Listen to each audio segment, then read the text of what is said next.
Hello, and welcome to Wellness Wednesday with 3W. Wellness Wednesday is sponsored by 3W Medical for Women, a nonprofit medical clinic offering free of charge or low-cost reproductive health services to women in the Seattle area, regardless of income or insurance status.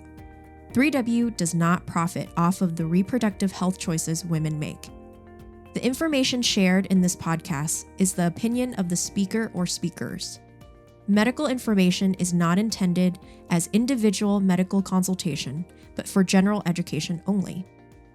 Always consult your own health professional for personalized advice regarding medical decisions. And if you're in the Seattle area, consider making an appointment to consult with us.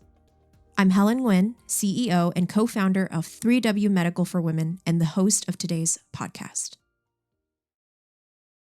Welcome, Wellness Wednesday listeners. This is yours truly, the host, Helen Nguyen, CEO of 3W Medical for Women. Today, we have our lovely operational manager, Lauren. Hi, guys. We love to talk about these new trendy things because guess what? I'm in my mid-30s and I don't know. And Lauren is still in her 20s. She's still vibrant, up with the kids. You're still vibrant. I am. Inside, I identify as 25.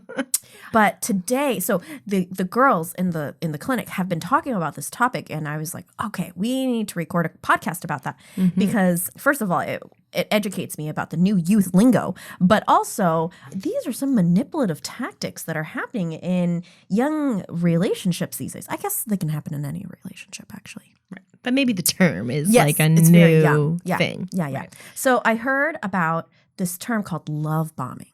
Yeah. Yeah, Lauren, I feel like you're very up to date Right. on love bombing. Yeah, I know about love bombing. I feel like it's a new not new, I guess a new definition of something that probably has been happening in relationships for a long time. Yes. And what I was thinking about it's, a manipulative tactic, but it's not, and it's an abusive tactic in relationships, but a lot less apparent or out there. And I think it's harder for, let's generalize, women might have a hard time identifying in their relationships. Because if you're getting hit or you're getting screamed at and being called names, that's obviously physical abuse, verbal abuse, domestic violence. Yes. But if it's these kind of love but over love type of things, that can be confusing. So do we want to define what love bombing is for our people? Yes. Well, Alejandra, our marketing person, sent me this article and I read up on all of it. And it's an article called 8 Signs Your Relationship is Really Just a String of Manipulative Love Bombs. Yeah. So there are 8 signs, and I wanted to read like the 8 signs, and then Lauren and I are going to talk about it. Right. These are the 8 signs. But how would you define it, Lauren? I would say love bombing is someone giving a lot of attention, gifts, isolation sometimes, where they just are like, I love you so much. I want you so bad. But in doing that, it's hiding, it's manipulating them to see, I love you so much. Why would you get mad at me? Why would you criticize our relationship? Why would I think critically if all the things I'm doing are so good? Yeah. And so it can isolate people. It can guilt you into feeling certain ways. Like, well, I did all of that for you. Why would you, you don't think I love you? And that's gaslighting, So I think it really alters the relationship's dynamic because it's a power trip. It's I have the power because I've shown you all this love and you need to do what I say, or I'm going to guilt you because I did everything for you. Right. So it's just, I think it's an abuse of power. I think girls can do it too, but I think a lot of men do this to control the relationships. And if they have the means necessary, if they have the money, the time, the energy to do so, they can get what they want. Right. Which is a problem. Yeah. So this type of abuse is hard to pinpoint sometimes because it's mental abuse. Right. It's psychological. It's playing on your emotions and it's manipulative. It's guilt. But okay. So going back to the article, the 8 signs your relationship is just a string of love bombs. The number one thing they talk about was your partner makes you believe you could do better. And it's like, it's using this like tactic to say, oh, you did such a great job, but let me help you make that better. Yeah. That they're the kind of superhero Yeah, in the savior. In the savior. Be like, you did that great promotion at work. If I were to help you, you could be even bigger, or you could even get a better job. But that's going to be through me. It's not going to be on your own fruition. Yes. So it's like codependent. Yes. Because it's making them reliant on you. Yes. Making the woman reliant on her. Yeah. And so this article says like from the specialist, it says their romance is based on making themselves the hero of every page of their fairy tale that they're trying to create. I really like that. How creepy is that? But it's true. I mean, I can totally picture it. And I've had friends, I feel like, in this situation of just the guy that can do it all. The guy that just overpromises and a lot of times underdelivers. Kind of all talk of like, look at all I can provide for you. Look at all I can do for you. I think I've had friends who had boyfriends that want them to move, across the country or to a different state and be like, well, I can get you this amazing job. And like, it's through me. Yeah. And then they can't leave because the job's through them, the friends are through them, and everything goes through this person who's made like the savior to them. Yeah. Super toxic. Okay. The second thing this article talks about is they say what you want to hear. Right. Oh, so disingenuous. Yeah. Goes back to just, they're not going to give you, kind of on the other end, they're not going to give you constructive criticism. They're just going to be like, everything you do is amazing. Yeah. Perfect. And you can do no wrong. But I think that also sets them up to then criticize later. Once they get your kind of love and control, it's like, you're doing all of this wrong, and it's like, why did you just bait and switch me? Of like, you're saying I'm hearing one thing, and now I'm hearing another thing. They build you up so they can break you down. Exactly. Yeah. Terrible. Okay, the next thing they talked about was you receive expensive gifts and know how much they cost. Yeah, I've had people I know that do this as well. Of like, buys them a gift, and then through the giving of the gift, they leave like the price tag on or something. Or it's like they say it of like, if let's say a fight happens after, of like, you don't think I love you? I just bought you a $2,000 purse. Yeah. Or, they're putting that monetary value on your relationship, on their love. That is so, as someone that is like, the 5 love languages, and that's a totally another podcast that we can talk about. But someone that loves to give gifts, like I do not think about, I just got you something. And because it's coming from a place of actual love. Yeah, actual love and not a, wanting to get something back. Yeah. When these people are love bombing, they're wanting something in return. Yeah, it's like their card that they play exactly when a situation arises, and then they can play that card. Yeah, like, look how much I loved you. I spent so much money on you. Yeah. Oh, I hate this person. Whoever we're going through this, and I was like, oh, God. Are you picturing someone? Yeah, I'm picturing someone. I was like, I hate you. Okay, but we don't hate. Okay, we love. Okay, yeah, we love. Not love bomb. Not love bomb though. Okay. The next one is compliments are on no short supply. Oh, yeah. Gosh. They would get no. I'm such a terrible compliment person. They would know exactly that I would not be a good love bomber. No, I think Helen set up some quality control that she will not get love bombed because you try to compliment her and she's like, okay, whatever. I'm terrible at receiving and giving. I would fall into this because I love getting complimented. And it's so natural. But it comes from such a genuine place when you do it. Totally. Sometimes I think this is my husband and I have a really honest relationship. And my mom for my whole life just always said, Lauren, people aren't going to read your mind. So you need to tell people what you need. Yeah. Literally in my wedding, my pastor was marrying us and was like, I love what Tammy said. Lauren always knows how to tell people what she needs and ask for what tells people how she feels and asks for what she needs. Yeah. So with my husband, when he's not complimenting me, I will literally, and if I ask for it, I still get fulfilled by it. Don't know why. Yeah. But I literally will be like, hey, I did this. Like, I'd love some recognition. Yeah. And he'd be like, I'm like, don't I look cute today? And then he'll be like, yeah, you look really cute. And I'm like, okay, bye. So I feel like if I had someone complimenting left, right, and center, I might fall into that. Like, I could totally see myself being like, wow, I just like, that feels so good. Yeah. Yeah. But I think what the listener needs to think is like, is that genuine? Yes. Because I think there's a genuine compliment and there's people who just want to fish for your love. Yes. Like I had someone at work once, he was just like kind of a manipulative person. He just wanted like produce good employees. And so he would always be like, you're doing such a great job. And I'd be like, if you tell me that every single day, it's not genuine anymore. Yeah. So I think thinking critically about your relationship, is it just always to get you to produce a certain type of behavior? Like, are they complimenting you because they really do love you and want to show you that love and that's your love language, like it's mine? Or are they doing that to get you to respond a certain way, change your behavior, keep your behavior? Like, I love how much you clean the house and do the dishes. Like, I would never be able to live without you. And then constantly says that. And then they're like, well, if I don't do that, they're not going to love me. Yeah. That would not work on me. Yeah, no. I would be like, and the next time we need to hire someone to clean the same time as me because I ain't doing it. You can compliment them.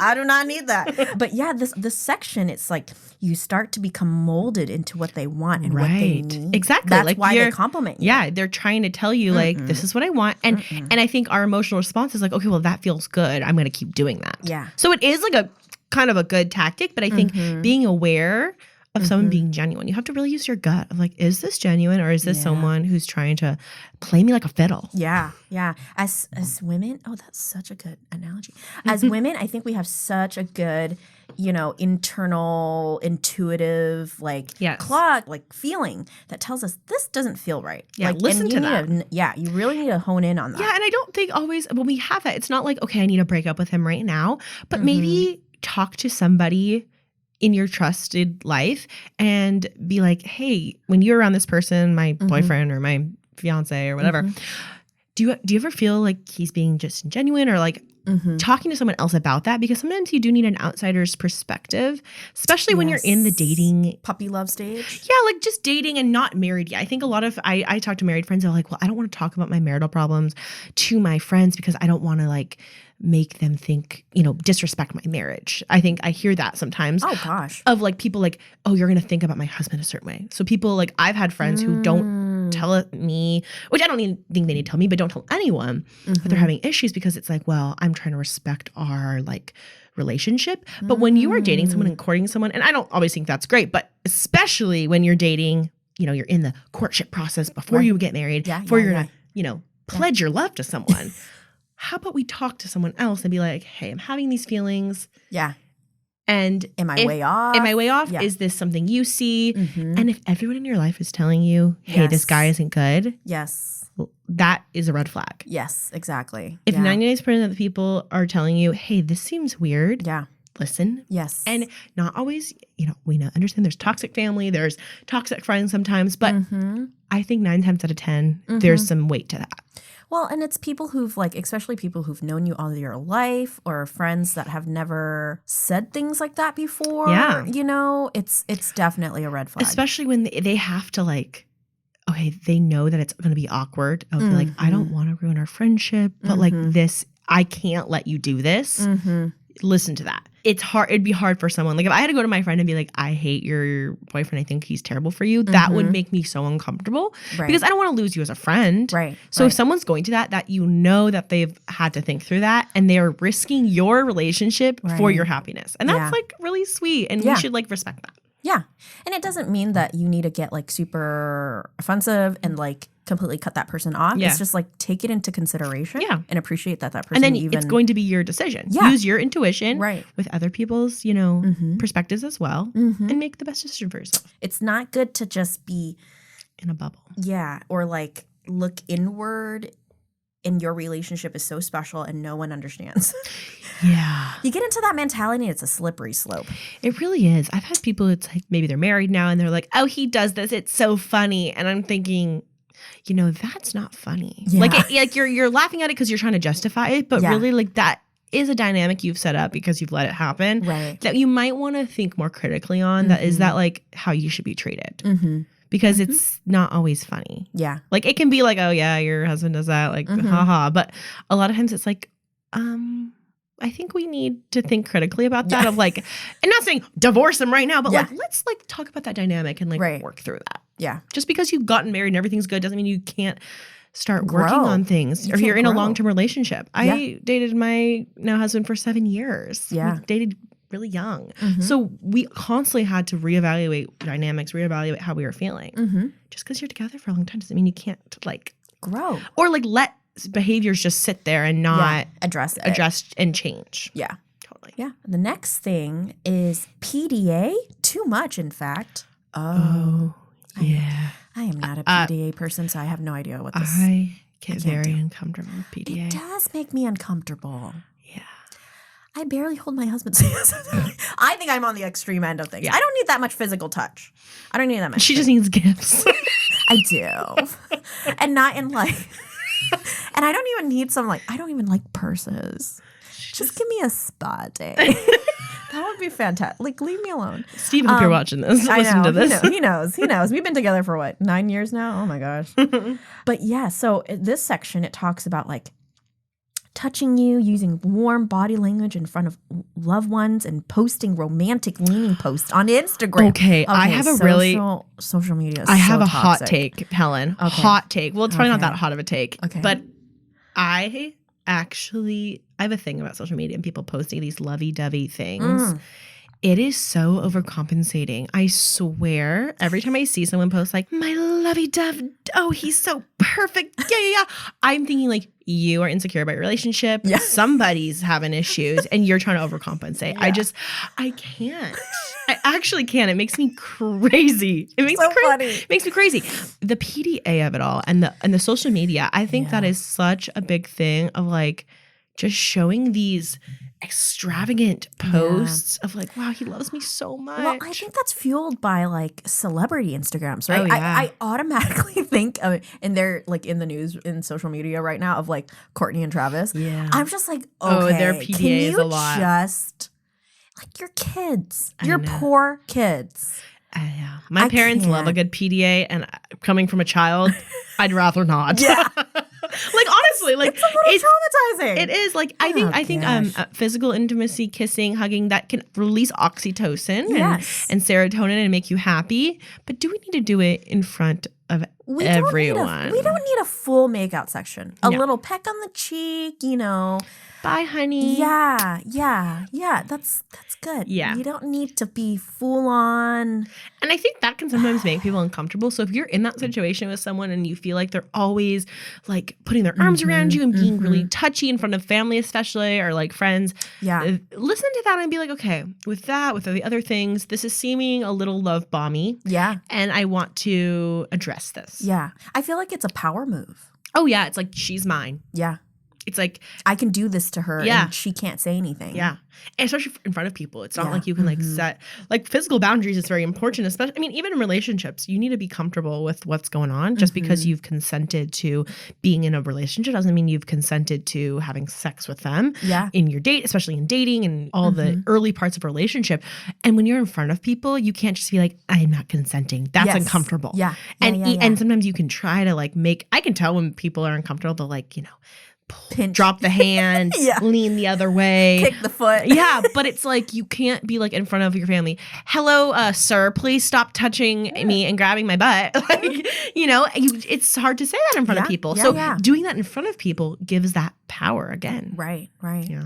And quite frankly, though, it comes to a point where you feel unsafe and so uncomfortable. I would say speak up, because your family. I agree. I know the men in my family would be like, excuse me? Yeah. Oh gosh, my uncles, they'd be crazy. Would escort you out? Yeah. But no, it's true. I think sometimes we want to follow like social cues, but if you're uncomfortable, you got to say something. Yeah. All right. The next thing is a new buzzword, gaslighting. Your partner make you believe you did something wrong when you haven't. Gaslighting. Yeah. Plays into a narcissistic kind of personality. And they use these tactics to make you feel guilty and confused. Yeah. No one wants to feel guilty and confused. Well, I think going back to what we've talked about earlier, they do all these things for you. And then let's say you set a boundary of like, I need some alone time, or I want to go see some friends. Because a big thing that love bombing people do is they isolate you from others. So if you are getting isolated and then you say like, okay, well, I'd love to like spend some time with my family, and then they gaslight you into thinking that's wrong. Everything I've done for you, Helen, you're not going to spend time with me on our day off. You're going to see your parents. Like, listen, like you have to think critically of what they're actually saying. Right. And the thing with narcissistic people, sometimes they're not, you can't even make ground with them. Right. Like it's just going to be conflict. They're so fully convinced that they are right. So those conversations might be difficult, but stand your ground. Don't let them take over and dominate the conversation. Yeah. Well, just that example you gave, I'm going to go see my parents. Going to see your parents is a good thing. Yeah. There's nothing wrong with that. Going to see your family, having time with your friends. Yeah. Those are healthy. Right. Someone should not be your whole world. Just because they're your partner does not mean they meet every one of your needs. Like, you're not perfect. You're not expecting the other person to be perfect. And you need to be able to fill your cup with other people in your life. Like my friend Ashley fills a cup that Josh does not fill. Yes. My friend a cup that Ashley fills. Exactly. Yes. Because there is different relationships that fill different things. My mom and I have a very different relationship than Josh and I. Yeah. And it's a special relationship. And your partner should not cut you out of different relationships. That's a love bombing technique because it's like, hey, I've done all these things for you. I've bought you all these gifts. I've put you first in all of my life. Why are you not going to do the same? Exactly. But exactly. You can still put someone first and in priority or in whatever and still have different other relationships. It's not a one relationship life. We are not, supposed to live life with one person. It's a community. We're supposed to live life in community and have people around us. Right, right. Okay, next one is you're expected to supply the affection they want. That makes sense. I think that kind of goes into love languages in an extreme of like, I want to feel love a certain way and you better do it or things are not going to be good. I want to feel love this way and not in a way of like a healthy way. Like, hey, this is how I feel the most supported, but in a controlling way. Yeah. This section talks about like, they expect you to always sit next to them, touch them, see them when they want, even if it's an inconvenience to you. Yeah. And the minute you don't reply to a text message, it's like a gazillion text messages. Yeah. Like, why aren't you answering? Yeah. Why didn't you check in on me? Yeah. You don't really love me because if you did, you would have thought of me and texted me right away. That's such a thing. That's a very thing in the younger generation too. Oh my gosh, it's exhausting. No, yeah. I think there needs to be security in relationships, especially when you're, if they're always, giving you all this love and then the second you're not with them or you're, let's say like out with friends and they're thinking like, oh, you are going to cheat on me or you're going to do these things when you've never had any sort of distrust before, but because you're not replying, they're jumping to these insane conclusions. That again is gaslighting of like, from one side, they're like, I love you so much, you're perfect. And then the second you do anything out of what they think, how would you do this? Why would you do this to me? I've done everything for you. Not good. We don't want that. And then the last thing, that walking on eggshells feeling is common. Right. That's walking on eggshells is terrible. Yeah. Terrible. And you should never feel that way. You should never feel that you aren't able to be honest with someone you're in a relationship with. Totally. You shouldn't feel that every time they're around you, you just get anxious and nervous about doing something wrong or like you're not fulfilling their needs. You should feel very secure in a mature healthy relationship. Yes. There should not be of like, oh gosh, if I do something wrong, that they're going to snap at me. Choosing to be with someone, being your boyfriend or girlfriend. Yes. Part should be, you love them so much, but another part should be like you and just enjoy being with them. If you're going to spend every day for the rest of your life with this person, there should be a way you can live your life. And it's like, you work, like there's a dynamic at play that's not super difficult. And so if you're always having to change your behaviors to meet their needs, that is not a healthy relationship. If you're walking eggshells like, okay, if I say this, they're going to like lose their mind on me. If I don't do this, they're not going to give me the attention I want. Yeah. Those things are red flags. I think what the big love bombing comes down to is some of love, if it can feel good, it can feel yes. I think it feels too good, but it feels too good. And then I think the extremes of like, it feels so good and then they take it all away and then I have nothing. And I think that is a tactic that abusive people use of like, I'm going to fill your cup up and make you feel so loved and taken care of. Yeah. Then I'm going to drain you because then you need me. Yeah. Dependency. Yeah. You're power, dependency. Getting that power and dependency. And you're saying, you can't live without me because I do all these things for you and then I'm going to take it away. And that's not healthy. No. Please be aware of that. We don't want you to live a life that's not beautiful and lovely and someone who loves you so much but doesn't love you too much. Yeah. Love should be without strings. There we go. Quote Helen Wynn. I'm sure someone said that before, but we're going to quote you. I don't know. I'm going to take it. TM. Trademarked it. Because I said it. Love, it's given selflessly. Yes. When you love someone and you do things for people, there should not be with strings attached and expectations attached. And I think we're all fault at some way of doing things. But at the end, at core, love and relationships should be given freely. Yes. We should not be giving love to then receive something in return. Yeah. And that's like the truest form. And to quote Will Smith, who had his whole fiasco recently, who said, love makes you do crazy things. It doesn't. Right. Crazy things don't mean hitting people. Crazy things Don't mean making them feel guilty. No. It doesn't Abuse. It does not fall under love bombing. No. We don't want that. No, don't pull a Will. Do not pull a Will. Do not pull a Will. Well, thank you so much for joining us on this episode. This was very fun. Love it when Lauren is with me and going over these new youthful lingos that I just don't know. And then now Now I know. And now you know. And if you ever have any questions or if you feel unsafe, uncomfortable, following that gut feeling of like something's not right, come in, talk to one of us or talk to one of our medical providers.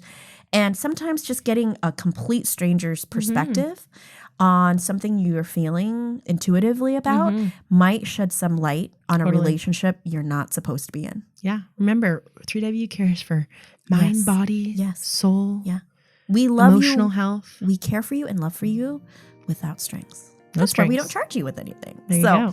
Thank you so much for tuning in and looking forward to another podcast episode with Lauren soon. Thank you. For more information about 3W, please visit our website at 3wmedical.org. That's the number 3, the letter W, medical.org. From there, you can learn more information about the services we provide, book an appointment, or make a donation if you'd like to support our mission. You can also call our office at 206-588-0311. That's 206-588-0311. If you like this episode, please share it with others and consider subscribing on your favorite podcast platform so you never miss an episode. Thank you so much for listening, and until next time, stay healthy and be well.